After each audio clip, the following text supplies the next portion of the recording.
Hello everyone, good morning. मेरा नाम तनीषा मौर्य है और इस वीडियो में मैं आपको BCEC 2025 का फॉर्म्स डिटेल का एक्सटेंडेड डेट है उसके बारे में बताऊंगी और उस एग्ज़ाम के लिए कैसा अप्रोच रहे हमारा, कैसे फिजिक्स केमिस्ट्री बायो को पढ़ना है, क्वेश्चन कैसे आते हैं, ड्यूरेशन कैसे होता है, टाइम मैनेज कैसे होगा, ये सब सारे टॉपिक्स मैं इस वीडियो में कवर करूँगी। तो सबसे इम्पॉर्टेंट बात, जब BCEC का फर्स्ट नोटिफिकेशन आया उसमें लास्ट डेट था एग्ज़ाम का 6 मई तक, मतलब ऑनलाइन रजिस्ट्रेशन फॉर्म का लास्ट डेट था 6 मई। लेकिन एक नया नोटिस आया जो 6 मई को ही आया, जिसमें exam last date of online registration forms बढ़ के 18/5/2025 10 PM तक कर दिया गया है। तो आज है 14 मई। तो जिनको भी भरना है BCEC का फॉर्म्स, जो पिछली बार लास्ट डेट की वजह से नहीं भर पाए थे, वो अभी जाके भर ले और इधर ही भर ले। आज 14 और 14, 15, 16, 17 तक अप्रॉक्स सारा काम भर के हटा दे, क्योंकि बहुत बार साइट में एरर होता है, वो लॉगिन नहीं हो पाता है, मतलब बहुत सारे प्रॉब्लम्स आ जाते हैं। और करेक्शन विंडो ओपन होगा 19/05/2025 से 20/2025 तक करेक्शन विंडो ओपन रहेगा। और एडमिट कार्ड आ जाएगा आप लोग का 28 मई तक एडमिट कार्ड आ जाएगा। और एग्ज़ाम डेट जो है 7 और 8 जून को आप लोग का एग्ज़ाम डेट है, जो कि अप्रॉक्स 1 मंथ तो नहीं है, 1 मंथ से भी कम है। तो इस वीडियो में मैं आपको कैसे उसका प्रिपरेशन करना है ये सब बताऊंगी। देखिए, जैसे मैं अब PCB ग्रुप का बताऊंगी। PCB में आता है फिजिक्स, केमिस्ट्री और बायो। BCEC एग्ज़ाम आपको उसमें टाइम मैनेजमेंट आपको खुद नहीं करना पड़ता, वो खुद ही करके देता है। इसमें पर सब्जेक्ट 100 क्वेश्चन रहता है। जैसे फिजिक्स में 100 क्वेश्चन रहेगा, केमिस्ट्री में 100 क्वेश्चन रहेगा, बायो में 100 क्वेश्चन रहेगा। लेकिन आपको तीनों क्वेश्चन एक साथ नहीं मिलेगा। सबसे पहले आपको फिजिक्स का मिलेगा, शायद फर्स्ट शिफ्ट में फिजिक्स होता है 1 आवर 30 मिनट अप्रॉक्स। आप लोग को 90 मिनट्स मिलेगा फिजिक्स के लिए, 90 मिनट्स केमिस्ट्री के लिए और 90 मिनट्स मिलेगा बायो के लिए। 90 मिनट्स फिजिक्स के लिए मेरे लिए तो इनसफिशिएंट था, क्योंकि 100 क्वेश्चन था। और फिजिक्स BCEC का जो फिजिक्स सेक्शन होता है वो थोड़ा लेंदी होता है, उसमें बहुत सारा मतलब स्टेटमेंट बहुत रहता है और पढ़ के तब सॉल्व करना रहता है। उसमें बहुत बार आपसे होगा कि 3-4 पेज आप क्वेश्चन देख ही नहीं पाओगे, क्या होगा। इसीलिए इसका अप्रोच फिजिक्स के लिए ये अप्रोच होना चाहिए कि ऊपर क्वेश्चन देखे जो फार्मूला पुटिंग और क्वेश्चन है वो बनाए। सबसे ज़्यादा जो शॉर्ट क्वेश्चन है या जो थ्योरी बेस्ड क्वेश्चन है, जैसे रेनबो का सेकेंडरी रेनबो कैसे बनता है, प्राइमरी रेनबो कैसे होता है, एवरेस्ट एंगल या एंगल, ये सब का है, वो सब जल्दी अप्रोच करनी चाहिए। ये नहीं कि सीक्वेंस से शुरू करें, सीक्वेंस से बनाए, नहीं, आप पीछे से भी शुरू कर सकते हैं। पीछे जनरली ईजी क्वेश्चन आता है, मतलब स्मॉल क्वेश्चन आता है, वो आप बहुत सारा बना सकते हैं। अब आते हैं फिजिक्स 100 आउट ऑफ 100 क्वेश्चन पढ़ भी नहीं पाते हैं अगर आप पूरा सॉल्व करने बैठे। अगर कोई मास्टर इन फिजिक्स है तो उसका बात कोई कुछ और ही है। अब आते हैं हम लोग केमिस्ट्री में अभी आपको 100 क्वेश्चन रहेगा और 90 मिनट्स टाइम मिलेगा। इसको सॉल्व करने के लिए केमिस्ट्री इजी आता है। इजी इन द सेंस अगर आप पढ़े रहेंगे तो आपको देखते ही आंसर आ जाएगा। हाँ, अच्छा, इसका बेसिक स्टैंड पूछ रहा है तो ये हो गया, इसका एसिडिक स्टैंड पूछ रहा है तो ये हो गया। ऐसे 1 लाइनर क्वेश्चन आते हैं। मेरे पास ज़्यादा तो नहीं, कुछ ईयर का प्रीवियस ईयर क्वेश्चन है जिसका मैं सॉल्यूशन या क्वेश्चन PDF डाल दूँगी 2 दिन के अंदर।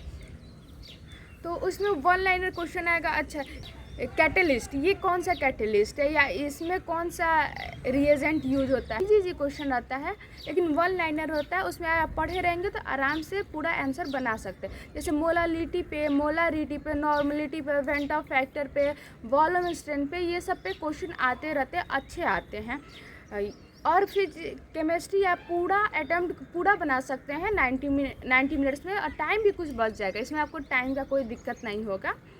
ये केमिस्ट्री को अगर आपको सॉल्व करना है तो आपका अप्रोच ये रहना चाहिए कि आप सबसे पहले आपका पूरा कंप्लीट होना चाहिए। ये नहीं कि पॉलीमर ये सब छोड़ दे, पॉलीमर ये सब नहीं छोड़ना, इससे भी क्वेश्चन आता है। और BCEC थोड़ा एक्स्ट्रा पूछता है, जो कि अगर पता हो तो ठीक, ही नहीं पता हो कोई बात नहीं। तो पॉलीमर, ये सारे बायोमॉलिक्यूल सारे चैप्टर पढ़ने, केमिस्ट्री ने एवरीडे लाइफ सब पढ़ना। ये नहीं कि नीट और CBSE से हट गया तो BCEC से हट गया, ऐसा कुछ नहीं है। आप लोग को उससे क्वेश्चन मिलेगा और पढ़ के जाना है। केमिस्ट्री का अप्रोच ईजी है। केमिस्ट्री अगर आप पढ़े रहेंगे, वन लाइनर क्वेश्चन रहता है, एक छोटा सा क्वेश्चन रहेगा, उसका ऑप्शन रहेगा, आपको बस बना देना है, ठीक है। अब आते हैं बायोलॉजी, जो कि मेन होता है। केमिस्ट्री, एक बात, केमिस्ट्री और बायोलॉजी ये दोनों आपको रैंक, बहुत अच्छा रैंक दिलाएंगे। इसमें आपका मार्क्स कटने का कम चांस है। फिजिक्स थोड़ा लेंदी होता है, आप पूरा क्वेश्चन अटैम्प्ट नहीं कर पाते। जनरली बहुत बच्चा नहीं कर, मतलब मैक्सिमम नहीं कर पाते। जो जीनियस है वो कर लेंगे, उनका बात हटाइए। 90 तो फिजिक्स में आप पूरा नहीं बना सकते, 90 और 90 नहीं बना सकते, लेकिन अप्रॉक्स आपको कम से कम 90 मिनट्स में 50 क्वेश्चन बना लेना है, जिसमें से 50 में से मान लीजिए 10 गलत हो गया, 45 तो कम से कम 45 सही बनाना है फिजिक्स में। और केमिस्ट्री और बायो में पूरा कम से कम 90% सही बनाना है, तो आपका रैंक आराम से अंडर 500 आ सकता है। अब आते हैं बायोलॉजी में कोई सबसे इम्पॉर्टेंट चीज़, सिलेबस बायोलॉजी का रिड्यूस सिलेबस नहीं आता है। ये पुराने एनसीईआरटी से भी क्वेश्चन पूछते हैं, जो कि पुराना एनसीईआरटी है उससे आप लोग पढ़िए। मिनरल न्यूट्रिशन ये सब, ये नहीं कि छोड़ देना है, सारे चैप्टर पढ़ना है। मिनरल न्यूट्रिशन जो कुछ भी नहीं हटा है BCEC से, भाई मिनरल न्यूट्रिशन अच्छे से पढ़ के जाना, उससे बहुत सारे क्वेश्चन आते हैं। ये मिनरल किस चीज़ में हेल्प करता है, क्लोजिंग ऑफ स्टोमेटा में कौन सा मिनरल हेल्प करता है, क्लॉटिंग ऑफ ब्लड में कौन सा हेल्प करता है, इससे बहुत अच्छे क्वेश्चन आते हैं। और बायोलॉजी का क्वेश्चन भी इजी होता है, लेंदी नहीं होता है, सिंगल आंसर होता है, मल्टीपल आंसर नहीं होता है, जनरली इजी होता है। उसमें ये बहुत इजी क्वेश्चन जैसे अच्छा होता है। अगर आपका बायो पूरा क्लियर है तो पूरा आप अटेम्प्ट कर सकते हैं। और यहाँ पे एक बात और है, जैसे हॉर्स का साइंटिफिक नेम पूछ लेते हैं, कुछ 4-5 क्वेश्चन एक्स्ट्रा रहते हैं कहीं और से, आउट ऑफ एनसीईआरटी। उसके लिए आपको हाइपर नहीं होना है, क्योंकि जो सबसे पहले एनसीईआरटी था ना, वो रिड्यूस नहीं था, अभी बहुत रिड्यूस्ड हो गया है, चीज़ें हट गई हैं। तो आपको लगेगा आउट ऑफ एनसीईआरटी है, लेकिन नहीं होती है, वो जनरल भी होता है। उसके लिए आपको टेंशन नहीं लेना है, बस आपको बायो को अच्छे से पढ़ना है, सारे चैप्टर पढ़ने, और सब चीज़ याद होना चाहिए। वहाँ पे आके आप बस क्वेश्चन देखें, हाँ टिक करते गए। बायो आप आराम से 90 मिनट्स में बना सकते हैं। हम लोग तो बना के 30 मिनट अप्रॉक्स बैठते हैं। कि अगर आप में से कोई अभी पढ़ना शुरू नहीं किया है, तो सिंपली जाए, सबसे पहले बायो को कंप्लीट करें, फिर केमिस्ट्री और फिर फिजिक्स। बायो को बहुत अच्छे से नए वाले एनसीईआरटी से नहीं पढ़ना है, पुराना वाला एनसीईआरटी है, उससे सारे चैप्टर को अच्छे से थ्रोली पढ़ लेना है। केमिस्ट्री में भी इनऑर्गेनिक, ऑर्गेनिक, फिजिकल, इनऑर्गेनिक से बहुत ज़्यादा क्वेश्चन आते हैं, ऑर्गेनिक से भी, फिजिकल से भी। अच्छा से तीनों क्वेश्चन कंप्लीट कर लेना है।